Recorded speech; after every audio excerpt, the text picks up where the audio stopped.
All right, let's dive straight into this explainer. Today, we're unpacking Robyn Griggs Lawrence's fascinating book, Pot and Pans, and we're going to do it in 8 minutes or less. Get ready, because we are uncovering the epic, hidden culinary history of a plant you probably thought you already knew all about.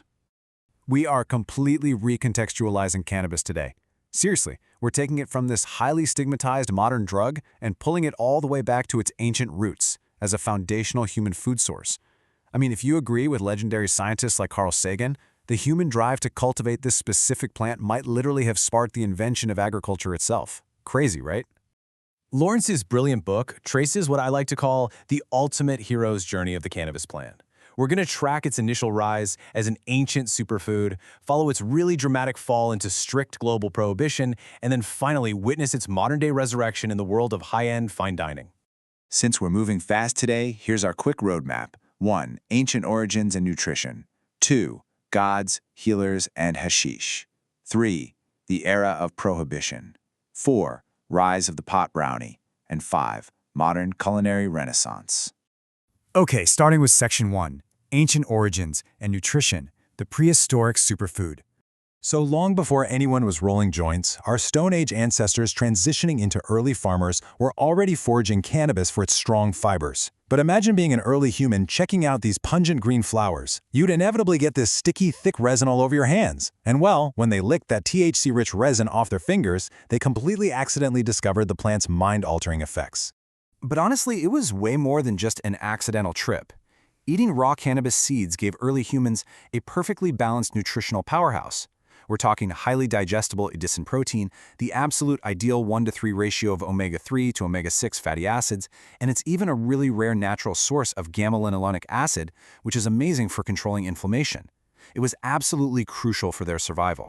Now here's the catch. Eating raw cannabis won't actually get you high. The raw plant is packed with cannabinoid acids like THCA, which are entirely non-psychoactive. It's not until you apply heat, around 200 degrees Fahrenheit, that a chemical process called decarboxylation kicks in. This essentially converts that THCA into the psychoactive THC we all know, unlocking the intoxicating magic, though you do lose a bit of the raw antioxidant power in the exchange. Moving right along to Section 2, Gods, Healers, and Hashish, Medicine and Spiritual Intoxication. As humanity evolved, our relationship with the plant did too. Fast forward to 1783, French botanist Jean-Baptiste Lamarck noticed that human cultivation had basically split the plant's identity in two. He categorized the tall, lanky hemp plants grown in Europe for fiber as cannabis sativa, and the shorter, woodier plants from India, bred specifically for their intoxicating therapeutic resins, as cannabis indica.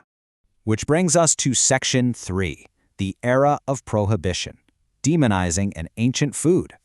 After literally thousands of years of humans relying on this crop, from ancient Scythian vapor baths in 600 BC to the medieval hashashin of Persia, all the way to elite hashish clubs in 19th century Paris, everything came to a screeching halt. In 1937, the U.S. government passed the Marijuana Tax Act, effectively outlawing centuries of rich culinary and medical tradition basically overnight. The main architect behind this was Harry J. Anslinger from the Federal Bureau of Narcotics. He essentially weaponized old medieval legends of hashish-eating assassins to launch a massive, sensationalized propaganda blitz. By branding it the assassin of youth, his racially charged rhetoric successfully terrified the public and drove this ancient food entirely underground for decades. Let's look at Section 4, Rise of the Pot Brownie, the Counterculture Savior. But you just can't keep a good plant down. In the 1950s, an artist named Brian Geisen stumbled upon an ancient Moroccan cannabis confection called majoun. He sent the recipe to his friend Alice B. Toklas, who published it as hashish fudge in 1954. Well, that recipe caused a huge stir, morphed into the rebellious 1970s pot brownie, and eventually, in the 90s, an activist known as Brownie Mary baked them for AIDS patients in San Francisco. Her immense compassion fundamentally shifted public perception, paving the way for medical legalization. Finally, Section 5. The Modern Culinary Renaissance, Gourmet Resurrection. Which brings us to right now.